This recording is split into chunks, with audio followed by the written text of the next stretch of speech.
Good evening. My name is Evan Gregory, and this is Bible Answers. We're going to be starting or studying Acts chapter 10, and we will have, as usual, all the verses on the screen here so you can just follow along. And as usual, this is brought to you by North Columbus Church of Christ in Columbus, Mississippi, and our website is northcolumbuschristians.com. You can find out more about us there. And this is a live show, as usual, as well. And so, if you have a question or comment, feel free to leave those here, and I will try to respond to those. And so, we finish up Acts chapter 9. We're looking at Acts chapter 10 today. And what we see in chapter 10, and we really won't get into I guess you would say, the crescendo of Acts chapter 10, but we see a very important development here. And one thing that we should point out is that throughout uh, the entirety of the book of Acts is people being saved. All of these individuals were Jews, okay? And so even though it's not maybe specifically spelled out, we see people traveling to different areas. Up until this time, Jews were the ones being saved. And so at this point in chapter 10, we'll start seeing Gentiles actually being saved. And it seems as though that at this time we do see throughout the Old Testament that there were there's scriptures that talks about the Gentiles being grafted in, that there was going to be a salvation to the Gentiles. I believe in Isaiah that talked about Jesus being a light to the Gentiles as well. And Jesus has taught some, he's given hints about this as well. But it seems, at least to this point, that many of the Jews just don't quite get it. They still don't understand the complete scope of Christ's plan. As even Peter didn't understand, and we'll see some of that as we go throughout this lesson today. And so, verses 1 through 3, we meet a man by the name of Cornelius. It says, "There was a certain man of Caesarea called Cornelius, a centurion of what was called the Italian regiment, a devout man and one who feared God with all his household, who gave alms generously to the people and prayed to God always. About the ninth hour of the day, he saw clearly in a vision the angel of God coming in and saying to him, Cornelius." That ends the verse there. And so we meet this man, Cornelius. Notice who he is. So he's a centurion. So he's part of the Roman army. I didn't look and see how the different levels of the Roman army look, but he does have some power. All right. So he's a centurion of the Italian regiment. He's in Caesarea. Notice what he is described as, that he is a devout man, feared God, and he says he gave alms generously to the people. And we'll see that he made a big impact on the people that he was around by these alms that he gave. So much that he had a very good reputation of those around him. And so I think what we could see here is if you had a good reputation, and a good reputation amongst the Jews, is that this individual was not just putting $1 in the hat every once in a while to the poor homeless guy. He had to been doing a lot of good things for the people to have for somebody to hold him in this high regard, because we know that the Jewish relationship with the Romans were not friendly at all to them. But we see where Cornelius, it says he's a devout man, he feared God, he gave alms generously to the people, he prayed to God, and we see at the beginning that an angel of God comes to him, and it says, and before we get to that, I just wanted to have this slide here of the map of kind of where we're at. And so what we'll see is if you can kind of see on the northern part of this map, basically directly to the right where you see the Mediterranean Sea, you will see Caesarea there.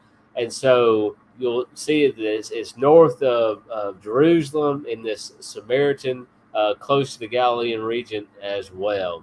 And so back to the verses there, it says, so again, this vision, he says, when he observed him, he was afraid and said, "What is it, Lord?" So he said to them, your prayers and your alms have come up for a memorial before God. Now send men to Joppa and send for Simon, whose surname is Peter. He is lodging with Simon, a tanner, whose house is by the sea. He will tell you what you must do. And when the angel who spoke to him departed, Cornelius called 2 of his household servants and a devout soldier from among these who waited on him continually. So when he explained all these things, he sent them to Joppa. Notice what is said about Cornelius here again. Your prayers and your alms have come up for a memorial before God. And so what we'll read later on is that he feared God, but apparently he did not follow the Jewish religion. It doesn't seem, even though he was like a proselyte, it's not said here that he is a proselyte. And so he's not following the Jewish religion, but yet we still he is doing a lot of good things. He is praying to God. And what we see here is that God takes notice of those things, which I just find to be particularly interesting. This man, he needs salvation. And we see that God is paying attention to this.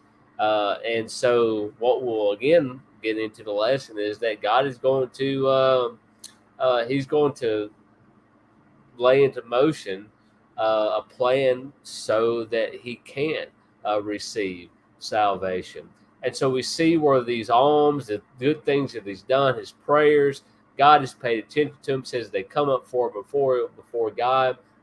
And he says, send men to Joppa, look for Peter. And he says, he will tell you what you must do.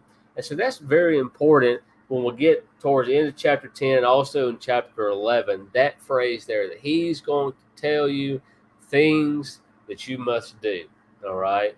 And so he's going, again, Peter's going to come to him. This is the plan. Peter's going to direct him to do something. And so we see where after the angel leaves, Cornelius does just that. And so he sends them to Joppa. Going back to the map, Joppa is south of Caesarea. If you remember where Caesarea was a few moments ago, find it. Go to the south. If you look directly to the left of the big green letters for Samaria, Joppa is directly left of that. So it's south of Caesarea.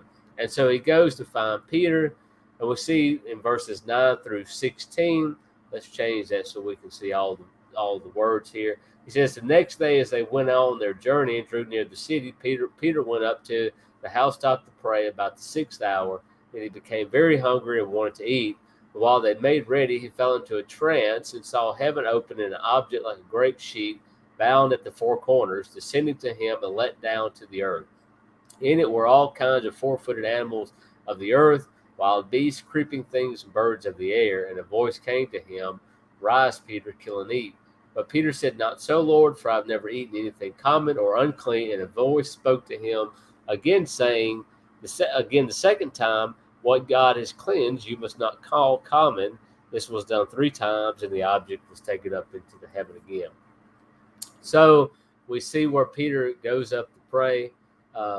Interesting little tidbit there about his life. He's just going. He's spending time going up onto the top of the house, praying. All right. So this is what he's doing. This is what his lifestyle looked like. So he becomes hungry. We see he falls into a trance, and we see this vision of this sheet coming down, and then we see all these animals on it. And so we see the voice command him saying, rise, kill and eat these animals. And what was the problem here is that there was, as Peter puts it, common and unclean things. Now, remember that Peter is a Jew. And apparently, at this time, again, I kind of talked about this a few moments ago, that it's apparent that the Jews and even Peter had issues and didn't quite understand what law they were to obey. And we see here that Peter seems till this time, Peter is still thinking that he should eat clean animals, all right, or and stay away from these unclean animals. And so we see him say, I've not eaten anything common. I've not eaten anything unclean. And then we see that God has done something. It says that what God has cleansed, you must not call common. And so he's saying these animals now, according to the old law, may have been unclean, they may have been common, but now God says these things are not unclean. All right. And so think about for a moment why he would be doing this. And we see that this was done 3 times, and the object was taken up into heaven again, which takes us to verses 17 through 20. And so it says, now while Peter wondered within himself what this vision which he had seen meant, behold, the men who had been sent from Cornelius had made inquiry for Simon's house and stood before the gate. And they called and asked whether Simon, whose surname was Peter, was lodging there. While Peter thought about the vision, the Spirit said to him, behold, 3 men are seeking you. Arise, therefore, go down and go with them, doubting nothing, for I have sent them. And so the men from Cornelius, they show up while Peter is thinking about this vision. And then we see the Spirit telling Peter, go down, go with these individuals. I have sent them. And so remember, he's just seen this vision of these unclean animals being made clean. And so he's going to be going with these individuals, which from all accounts, since Cornelius is a Gentile, would suspect that these other individuals are Gentiles. So he's going to go with them.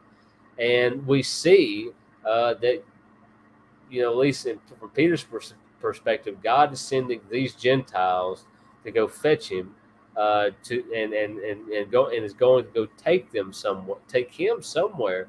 And so you can kind of see what is going through Peter's mind, what is going on.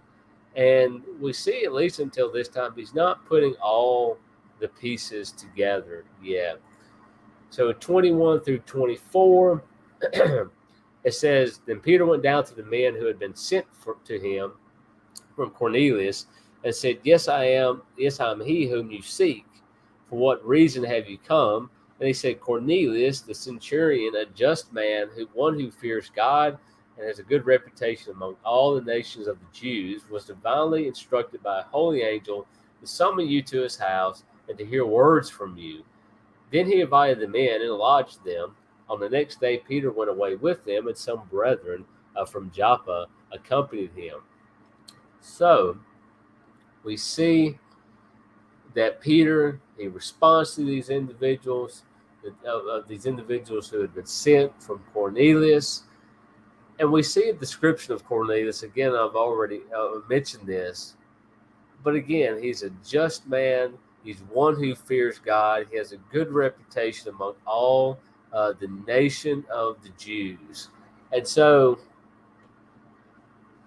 again, I think it's quite remarkable. And really, I don't think a lot of times we may minimize what type of man Cornelius was. To have this type of reputation, so a Roman who the Jews were just, they are subjugated to the Romans, but they are unfriendly, all right? And so they're just having to tolerate the Romans, all right? And so, they very unfavorable view, generally despise these individuals. And we see here Cornelius, he has a good reputation among all of these individuals. And I think it speaks to the level of good things that he's done, the character of this man. And even when you think about reputation for Christians today, is that when somebody talks about me or thinks about me, if I'm a Christian, they ought to be thinking good things. Now, sometimes there are going to be people that's going to, that's just going to hate you because of the stands you take, of your belief in Christ and the gospel, and that's fine. But with the things that you do, the good things that you do, even if they despise your beliefs, they should still look at you and say that person is a good individual. Even though I disagree with their beliefs, I think that they're crazy. They can look at those things that you've done and say this person is a good individual. And this is who Cornelius was. And so we see of them retelling this vision ultimately of what Cornelius had received. And so he's instructed by an angel to summon you, and he's going to hear words from you. And so again, Peter's supposed to tell him something, all right? So that ends our study for today. We're going to finish up chapter 10. I know I try to keep these things kind of short, but I want you to think about that, because this idea of him speaking to you, telling things what you must do, it's going to be very important for us in understanding the latter part of Acts chapter 10, because a lot of people will continue reading Acts chapter 10, see some of the events that happened, and they just don't completely understand what is going on here. And it's important to understand what is the purpose of Peter even going. What is the purpose of Cornelius hearing these words? And so, uh, until next Sunday, I hope that you think on them. I hope maybe continue reading chapter 10, and maybe try to figure out why I'm bringing this up. And perhaps even read on the Acts chapter 11. I think that clears up things even further regarding Cornelius. And ultimately, what we'll see is the conversion of Cornelius to Christianity. So I hope this all has been useful. Again, if you have a question or comment, feel free to leave that. This is a live show. We do put these up on YouTube or Facebook page or YouTube page, North Columbus Church of Christ, and you can follow that. All of these videos are uploaded onto our YouTube page, and so you can read. I'm getting tongue tied. You can watch all of those past videos at your convenience through our YouTube channel. And until next week, I hope that you all have a good day and a good rest of the week. Thanks.